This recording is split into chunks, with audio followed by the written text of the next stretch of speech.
E aí, tudo bem? Nós sabemos que existem teorias diferentes a respeito da origem do universo. Isso é muito comum num mundo com tanta gente pensando diferente. Inclusive, ontem mesmo eu estava lendo num site sobre um físico sul-africano chamado Neil Turok. Eu não sei se é assim mesmo que pronuncia o nome dele. Ele foi companheiro de Stephen Hawking em alguns outros estudos. E ele trazia ali uma teoria diferente da teoria do Big Bang, que inclusive rebate algumas ideias da teoria do Big Bang, que é a teoria do universo espelho. O site está lá, é só você procurar por esse nome que você vai encontrar. Eu não sou físico, não sou cientista, então não me compete aqui discutir sobre este assunto. Eu sou um cristão. E eu queria compartilhar com você aquilo que eu creio, a partir do registro e da revelação bíblica de Gênesis capítulo 1, onde trata a respeito da criação do universo, e em especial da criação do planeta Terra, já que esse é o objetivo central do autor do Gênesis. Ele delimita sua tese a partir do momento em que ele diz que Deus é o Criador do universo. Ele não detalha a respeito disso no capítulo 1, mas ele vai trazer um detalhe da criação do planeta Terra, da nossa casa, onde nós habitamos. E isso é muito importante para nós entendermos o propósito de Deus para com o que Deus nos criou e criou esse planeta tão lindo, tão cheio de vida, essa biodiversidade que nós temos e qual é o nosso propósito aqui como seres humanos. Então é importante a gente avaliar isso, para a gente poder entender qual é o nosso futuro, qual é o nosso propósito, qual é a nossa missão dentro da mente do Deus Criador. Então vai dizer que Deus, no princípio, ou em princípio, criou Deus os céus e a terra. Isso é importante para nós avaliarmos aqui, porque existem aquelas perguntas, quem criou Deus? Deus não foi criado por ninguém, segundo a revelação bíblica. Deus é o supremo criador. E logo no início ali, revela-se como supremo criador, com o nome com o qual ele se revela, Elohim, que é o nome hebraico, ali logo no início do texto bíblico. Por quê?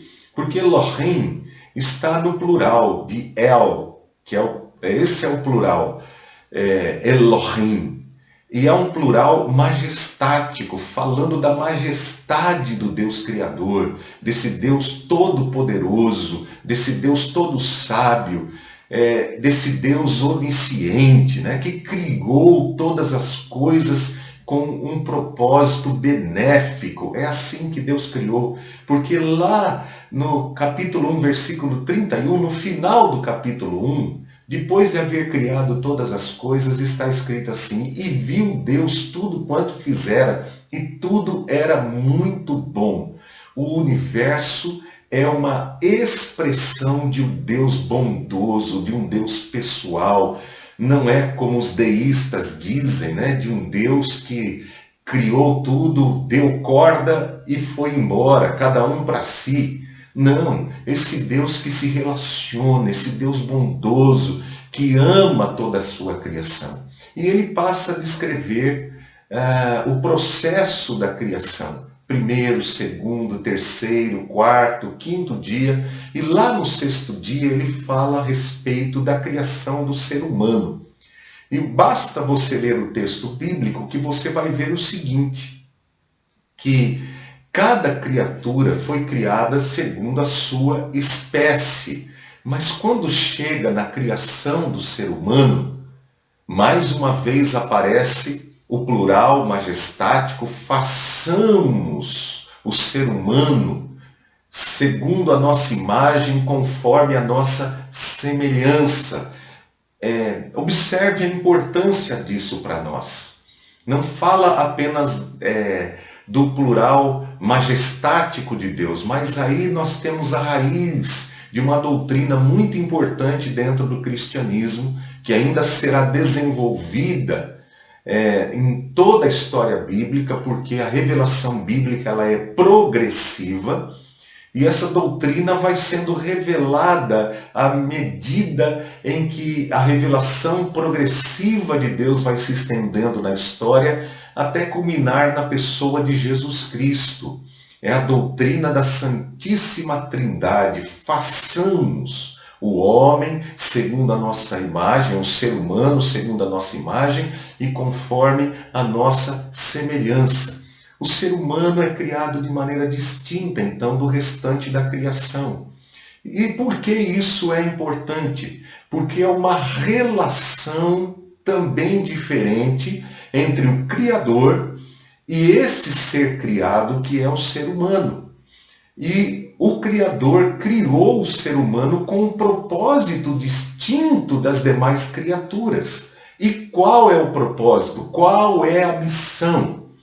A missão deste ser é administrar, cuidar, governar e fazer com que o restante de toda a criação que pertence a Deus por direito alcance o seu objetivo, o seu potencial, segundo a vontade do Criador, que é bom e que criou esse planeta com imensa bondade para expressar, para dar continuidade à expressão desta sua vontade soberana. E Deus dotou, então, o Criador dotou essa criatura chamada ser humano com capacidades para que todo o restante da criação possa ser administrado de maneira inteligente, de maneira bondosa, de maneira criativa. Ou seja, o ser humano não foi criado para ser um predador da criação, mas para administrar em amor, em bondade, todo o restante da criação.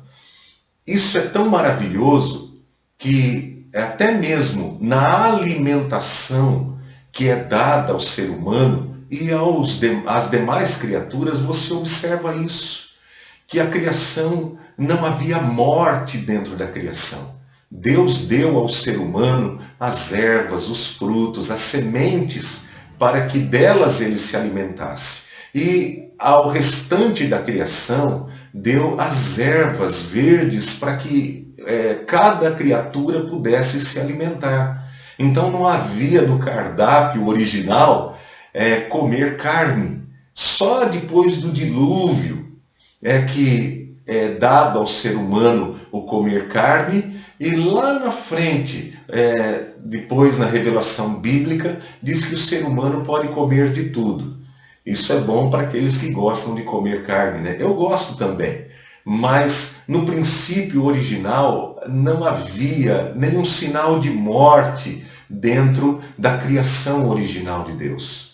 Então é para isso que nós somos criados por Deus como seres humanos, homem e mulher, segundo a imagem e semelhança do Criador, com o propósito de conduzir a criação ao seu potencial originário, da mente de um Deus bondoso, de um Deus que quer se comunicar conosco, de um Deus que quer interagir conosco, de um Deus que quer ter comunhão conosco. Esse é o nosso propósito. Agora, o que será que aconteceu para que saíssemos desse propósito original, para que nos desviássemos desse propósito original e nos tornássemos dos predadores que há na Terra, o predador mais insaciável, o predador mais violento que existe no planeta Terra, nós seres humanos? O que foi que aconteceu? Isso não vem de Deus. Isso é responsabilidade nossa como seres humanos. Mas eu quero que você pense nisso, no que nós trouxemos aqui hoje para você. Pense, medite, pense, reflita, pois nós fomos criados com essa capacidade. Então faça isso. Lembre-se, existe um Deus Criador e Ele é bom. Ele é um ser pessoal que quer se relacionar com todos nós. Quando isso acontece, a criação, ela toma o seu rumo. quando nós ignoramos o Deus Criador, quando nós ignoramos a bondade desse Deus e quando nós voltamos as costas para esse Deus, acontece a colheita maldita que nós temos colhido neste mundo, que apesar de tão belo e tão cheio de beleza, tem tanta tristeza, tanta dor, tanta morte. Que possamos refletir e voltamos a conversar depois. Que Deus os abençoe em nome de Jesus. Um grande abraço.